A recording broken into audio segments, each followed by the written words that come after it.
This episode is brought to you by Anchor.fm. If you haven't heard of Anchor, you should definitely check them out. It's a super easy tool that anyone can use to create and distribute their podcast. It has everything you need, and you can do it all from your computer or even your phone. Need your podcast cover art? There's a tool. Music and sound effects? They have you covered. Want to record on the fly? It's easy with the app. Now you may be saying to yourself, I already have a podcast. No worries, just create your account, upload, and publish to Spotify, Apple Podcast, and many more. Looking for some walking around money? Anchor connects you with advertisers who match your brand. It's a one-stop shop for all of your podcasting needs. Download the free Anchor app or go to anchor.fm to get started. Hello and welcome to BizQuik. I'm Julie. And I'm Corey. And today we have Jamie Atkinson. He's the creator of the Podcast Profit Lab. He's the host of a top 20 podcast, Changemakers, and he's a best-selling author. Welcome, Jamie. That's right. You're listening to BizQuik. This is where Julie and Corey provide quick and useful information to small business owners. BizQuik is the podcast where small business owners get to showcase their businesses and receive expert advice and guidance in areas many entrepreneurs struggle with. And you, the listener, get solutions, tips, and tricks on real-world topics that many small business owners face. Julie and Corey are the experts small businesses hire when they need solutions. And the BizQuik podcast is just one way they deliver those solutions. Let's start the show. Hey, how's it going? This was actually really fun because and I don't know how honest you guys are with your audience, but like, get ready because I'm super transparent with my audience. And before we got on this interview, we were like, are we interviewing on your show today or my show today? So I think we kind of collectively decided, okay, screw it. Let's just see what we can do. And we're going to talk about some podcast stuff today, right? We are. We're actually going to put ourselves in the hot seat today. So, you know, our podcasts are typically ones that offer expert advice or tips and help to small business owners. And today we are going to receive the coaching. And Jamie, you're going to help us to make more money off of our podcast. Wow, isn't this cool, right? Yeah. Well, I'm a little nervous, but it's good. Yeah. Yeah. Well, here you go. How about if I make this agreement with you guys? Let me know if you're in for this. How about if you guys do what we talk about in the episode today and you end up making some money? What about we come back on and do a review episode in the future? Would that be cool? Yeah, definitely. Definitely. Right. Okay. Let's do it. Pressure's on now. Now I got to give you the good stuff, right? So just some context for anybody that's listening and to know a little bit about me. I am kind of like an entrepreneur who really struggled for a really long time. And for about 18 months, I went through about 7 different failed businesses until I eventually stumbled on creating my own podcast. And in the first 3 months, I had a really hard time making any money with it. I struggled. I tried to get downloads. I did what everybody else was telling me. And then I sort of accidentally stumbled across this strategy where I was able to start selling my products and services really, really effectively. And on the back end of that, I started helping other entrepreneurs to figure out how can they make money with their podcast in the first 30 days. And we ended up then turning it into an online course and an online program. And today we, in the last 12 months, have been able to help tons of small businesses and entrepreneurs generate about $6 million in extra revenue just from their podcasts.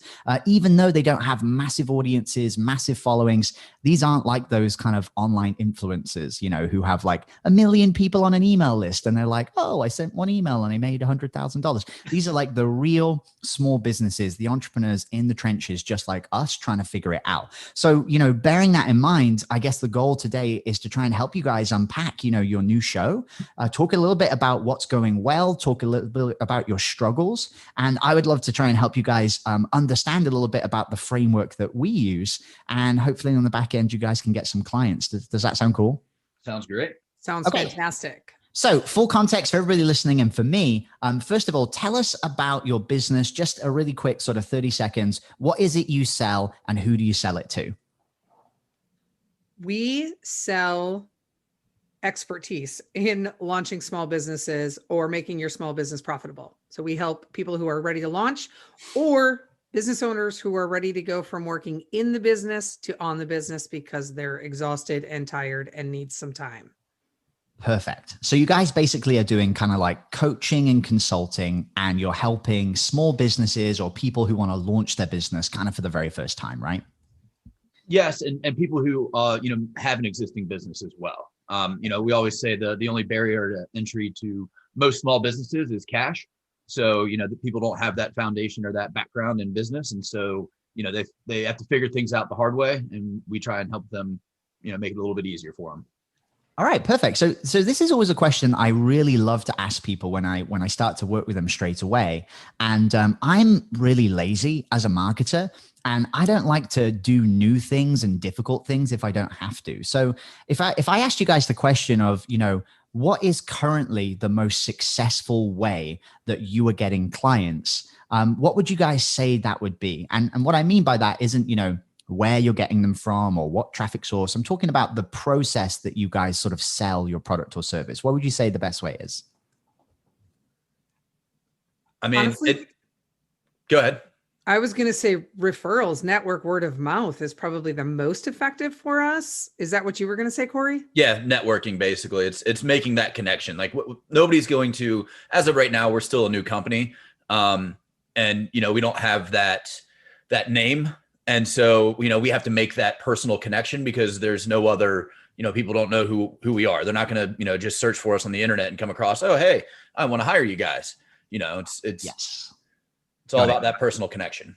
Yeah. Wow. I couldn't have asked you guys to say a better answer that was going to make us look awesome on this interview. So that's really good news. And and when you do get those referrals, how do you then sort of get that client going from where they are on, being referred to becoming a customer? Do you email them? Do you send them a proposal? Do you talk on the phone? What does that process look like? Well, quite honestly, it involves most frequently us becoming almost like friends, right? Where there's a lot of phone conversations, texting back and forth, very little email. Usually it's almost always phone and text, or, maybe like some sort of DM on social media. And a lot of, upfront conversations that don't involve selling at all, just involve conversation. And then the, prospect, I'll call it the prospect, coming to the realization that we have something that they very much need. Love that. Okay, cool. That was another perfect answer. And, it's almost like it kind of feels like I prompted you guys before, but we absolutely didn't do that because we didn't talk about this. No. Identical. So what you said was, hey, look, the way that we get clients is through referrals based on, relationships. And then the way that those referrals become customers is essentially building a relationship, becoming friends, and building great trust. At that point, once they understand you have what's going to help them get to the next level, that's when they're going to invest in you. And when I first got started with my podcast, I was in a really, really tough spot. And, and let me know if this has been the position that you guys have felt, the last couple of months with my podcast. I was going out and I was publishing very, very frequently. I was doing all of the editing. I was on social media trying to promote each episode and get more people to listen to it. I was looking online trying to figure out, okay, what do other entrepreneurs do? They're talking about building up big audiences. They're talking about sponsorships, about advertising. And I was trying to do all of these different things that everybody else was talking about. And the really big challenge was that all of them required a massive amount of downloads. And I just remembered sitting there in my seat, looking at what I had with my podcast going, I'm so far away from 10,000 downloads an episode, which is like the minimum requirement to make any money with sponsorships or advertising, that it was just stupid. And I just had no idea how to get from where I was right then to actually making money with my show. Does any of that resonate with you guys? Have you felt anything like that? Yes, oh, yes. Absolutely. Yes. Right. And it's nice to know that we are not alone in that. That's how we were feeling. Yeah. And you know what? I spoke to so many people, and there was absolutely hundreds of thousands of podcasters who are feeling exactly the same way. I went into these big communities. I asked all these questions, what are you feeling like? And that was the resounding thing that I heard from people.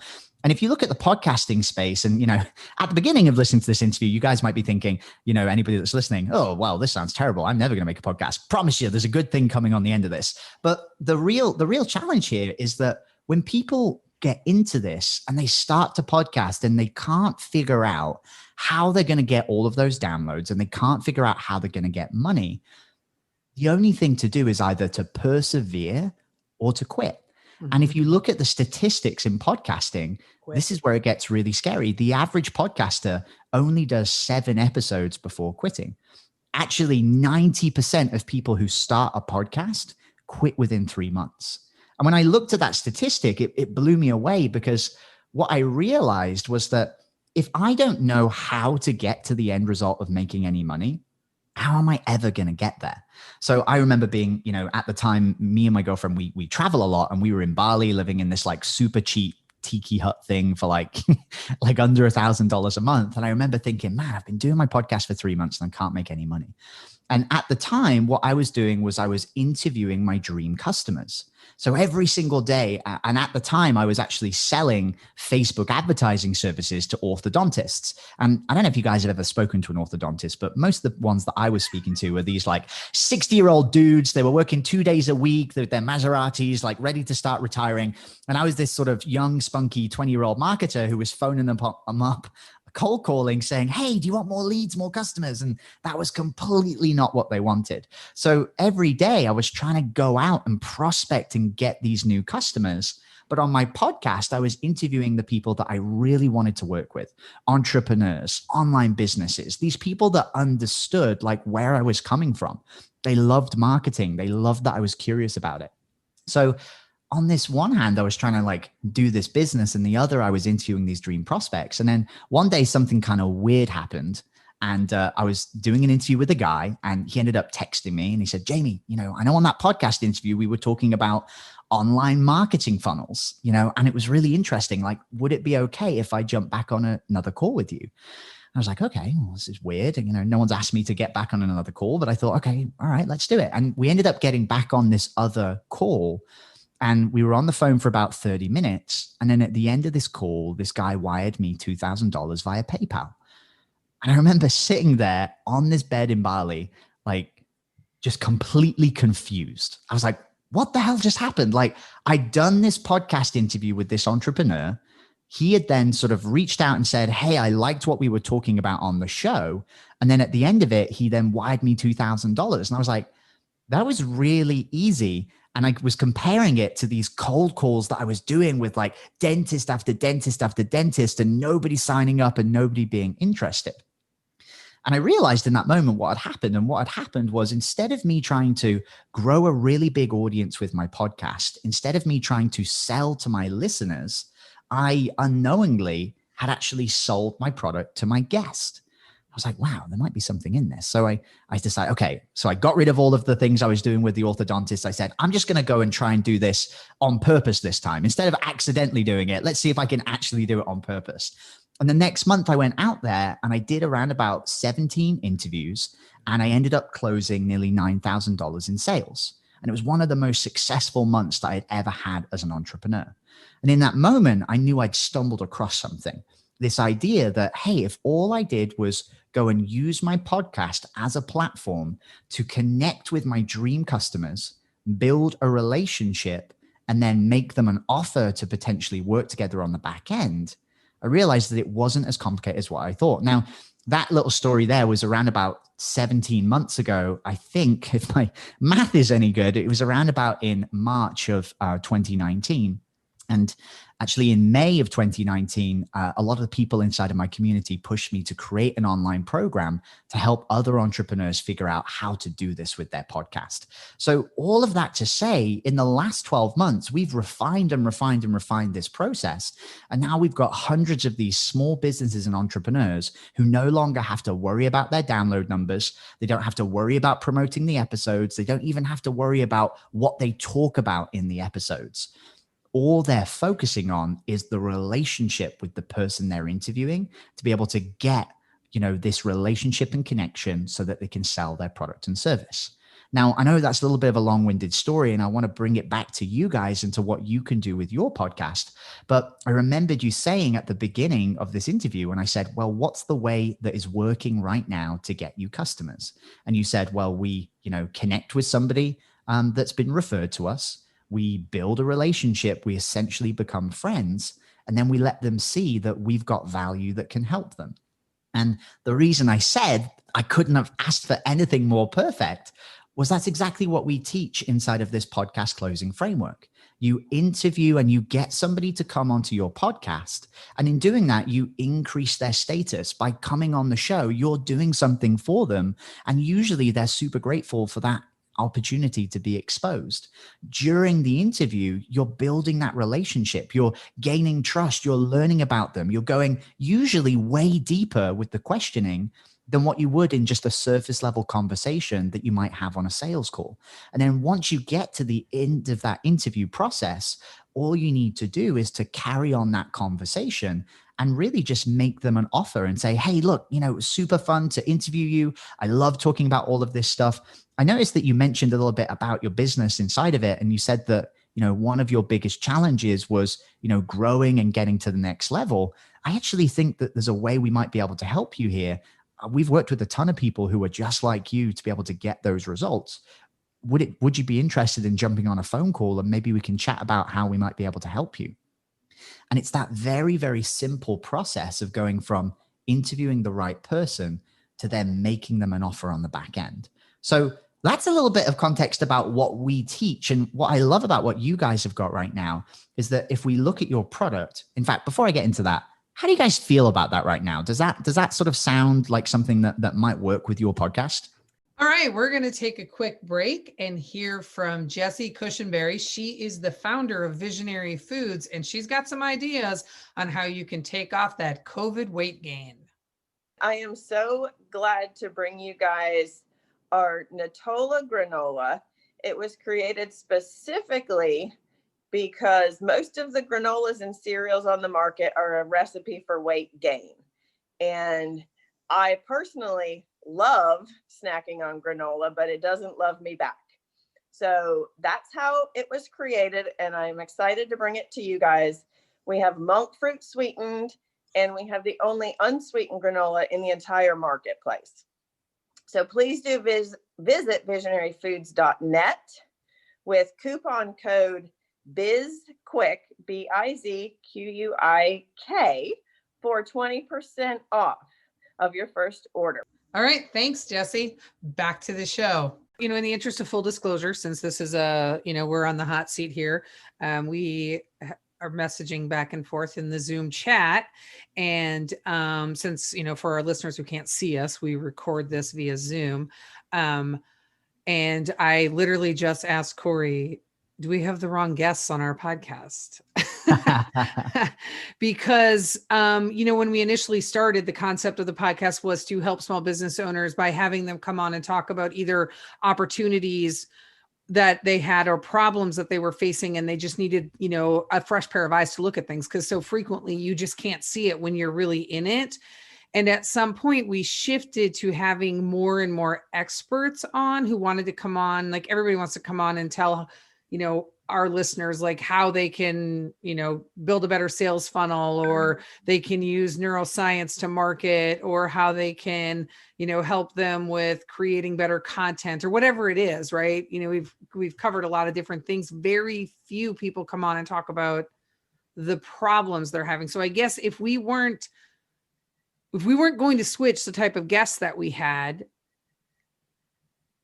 is there still an opportunity there that we're not seeing?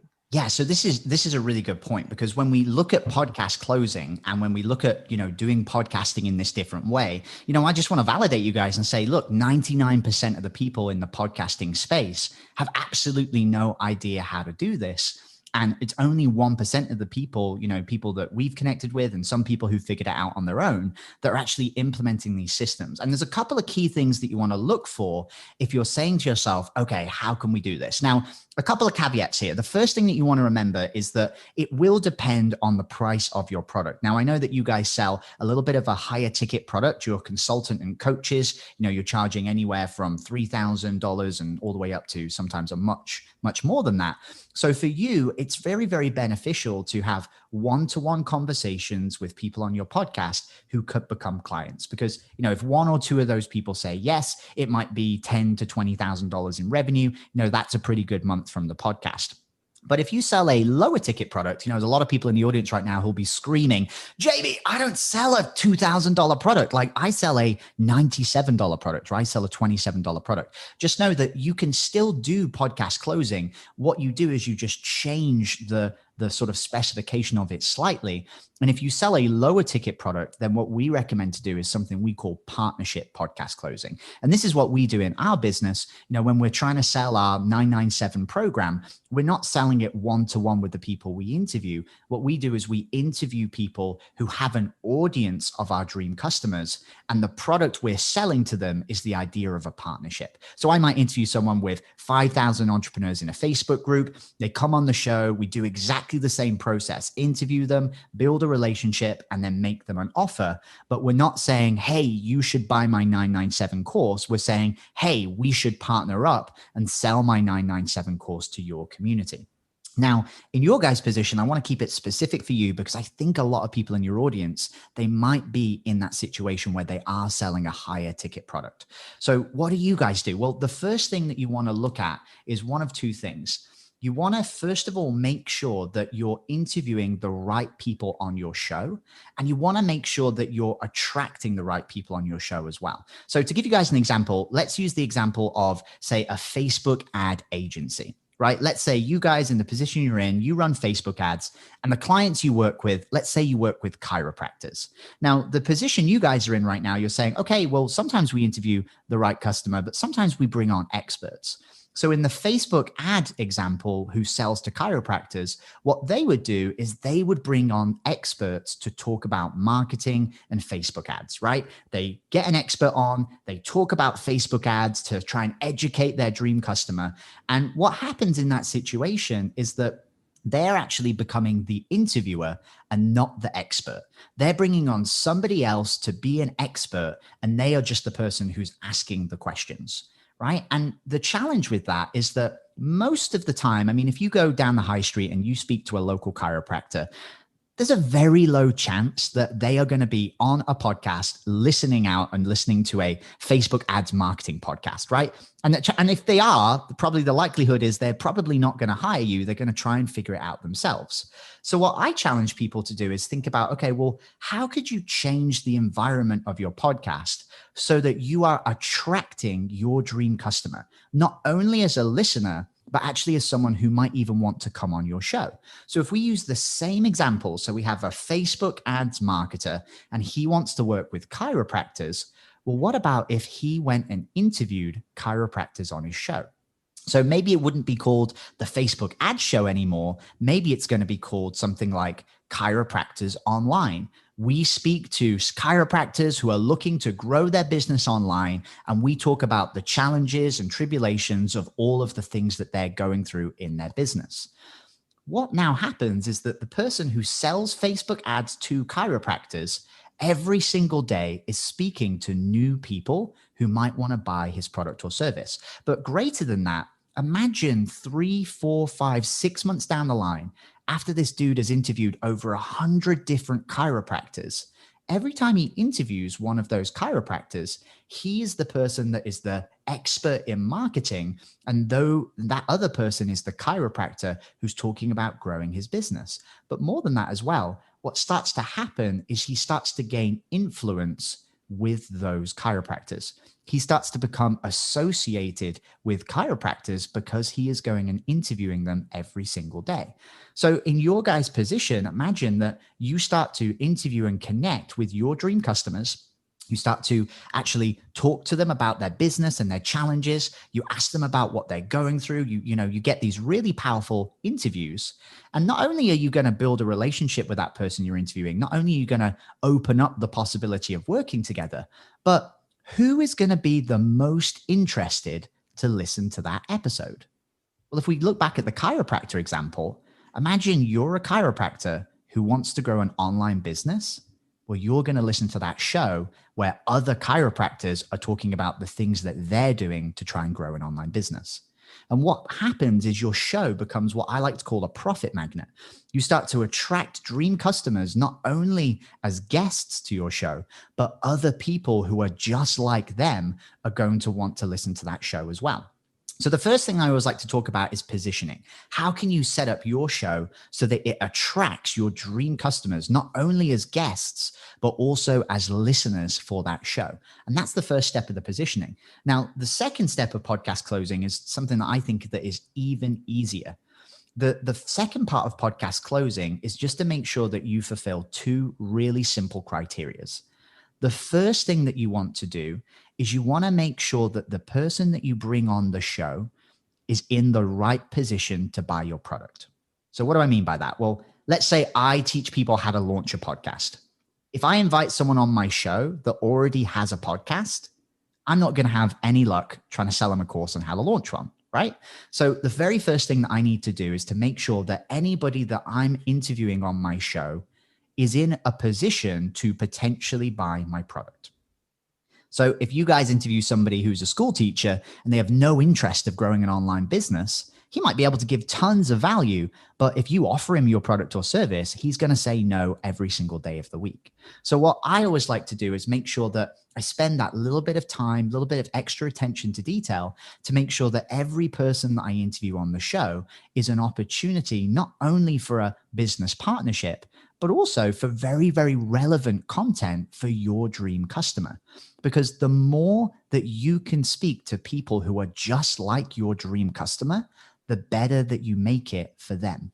And I remember when I first started my show, I was interviewing all sorts of people. I interviewed this health and wellness expert. He was like an expert at making people have massive pectorals and biceps. And I look back now and I think, like, why was that relevant for my audience? Maybe if they were interested in, a little bit of fitness, but actually there wasn't a lot that people could resonate with that.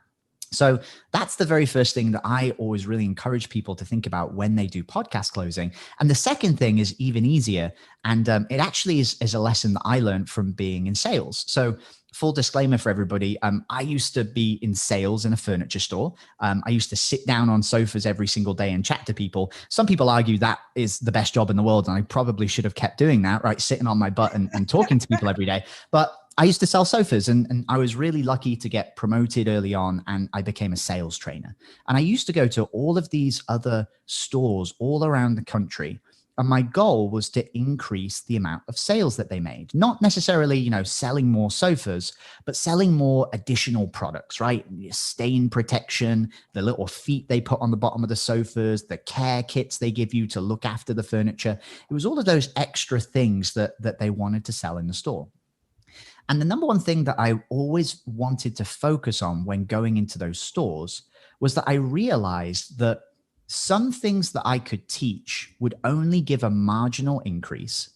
But if I could find the big lever, the one thing that would allow people in every single store to make a lot more sales and a lot more results, that was going to be worth my time to teach. I could have gone into objection handling and how to increase the sale and how to pre-frame your audience and make sure that they're ready to buy the thing you're talking about. But instead, I only taught one thing in every single store. And every single store that I went in for the entire time always had a massive increase in their sales. And I was really lucky because everybody thought I was this genius walking around. And actually, I was just implementing one thing that one of my mentors had taught me years ago. And the principle is very, very simple. If you want to make more sales, you have to make more offers. And when I went around to these stores, one thing I noticed was that a lot of the salespeople, most of the time, weren't offering all of the products. If they had a customer on a sofa and they said, "Hey, do you want the stain protection?" And if the customer said no, they then wouldn't offer them the feet, the care kit, the extra delivery, the fancy stuff. In their mind, they said, "Oh my gosh, if they said no to the first thing, they're going to say no to everything else." And the only thing that I did in all of those stores to help those people was I said, make sure every single time that you offer every single product. Because the more offers you make, the more sales you make. And that was how I was able to help all of those stores get this massive, massive increase. And I was really lucky about a year and a half ago to hear an incredible speaker, a guy called Myron Golden. He actually spoke at an event called Funnel Hacking Live. And he said exactly the same thing. He said, if you want to make more sales, you have to make more offers.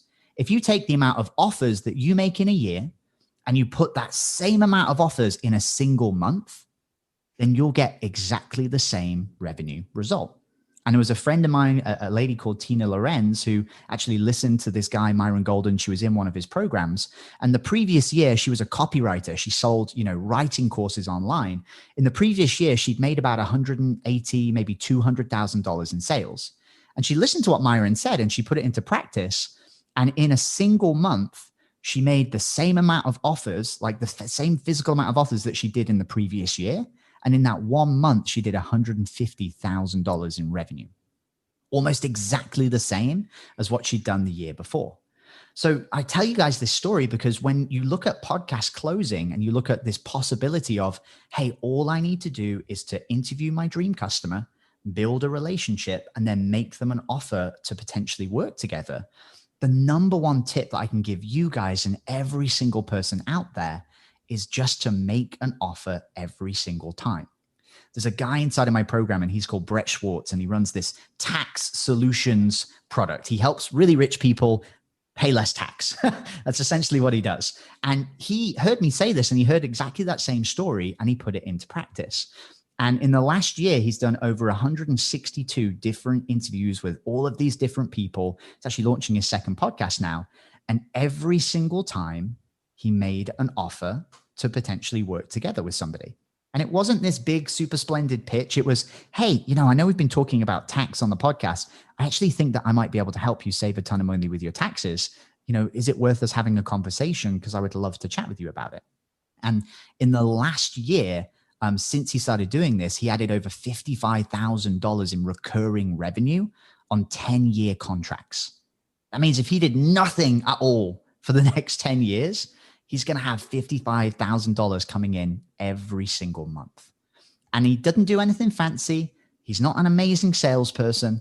All he does is every single time he does an interview is he makes them an offer.